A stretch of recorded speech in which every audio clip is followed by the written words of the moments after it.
sometimes you just have no energy, and even though you're so tired that you want to go to sleep, it still prevents you from sleeping, and you don't know what to say when you're trying to explain to people how it feels, because it's just so hard. You almost feel useless. It doesn't feel like reality when you're trying to get to sleep and you're half asleep, half awake. It's painful.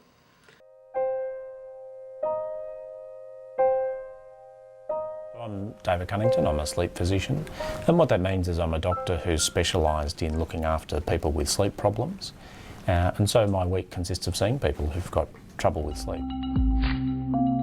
So insomnia is when people have difficulty getting to sleep, staying asleep, or they feel that sleep's not working, they're not getting that sort of restorative effect from sleep. And we think of insomnia as being acute or short term if it's less than 4 weeks, and then chronic or longer term if it's greater than 4 weeks.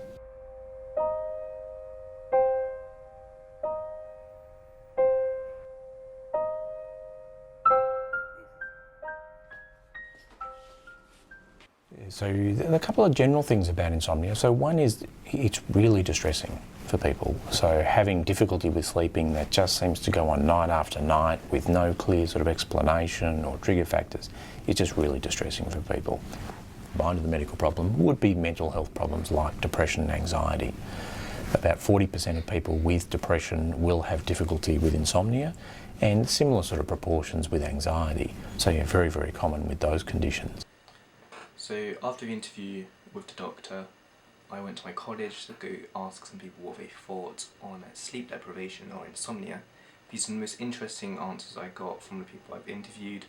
My thought on sleep deprivation is it's really that it's not a very good thing to be sleep deprived. You need sleep. It's like I'd say it's one of the main things: food, water, sleep. If you don't get enough sleep, people have a lot of accidents, especially if they're driving or at work or at school. People fall asleep. As a teacher, I know a lot of my students tend to fall asleep because they haven't had enough during the night time. But you don't work as well, you don't function as well if you don't get enough sleep. So yeah, I think if you can get at least 8 hours sleep a night, you should. Quite recently, I stayed up through the night, and it was just one night, and it was like we had to walk through the night, so we stayed up for about 20 to 36 hours.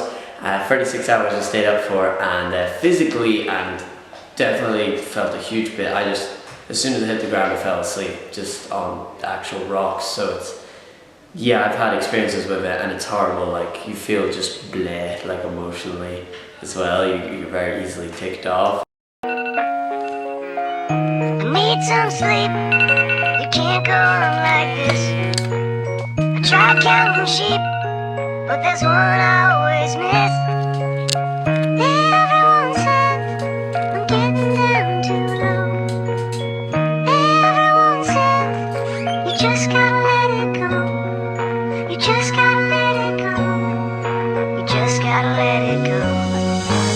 I often sit and wish that I could just change my past. To think about you, Dad, there's so much shit that I could ask. Like, why am I still haunted by the day that you left? I wake up in the middle of the night with cold sweats. I can't believe this happened, can't believe you're gone. I should've known that when I woke that something went wrong. All the loud screams, me running down the stairs, and she was by your side and you were just laying there. I didn't know what to do, I tried to call the cops. I was trying so hard to fight back all my teardrops.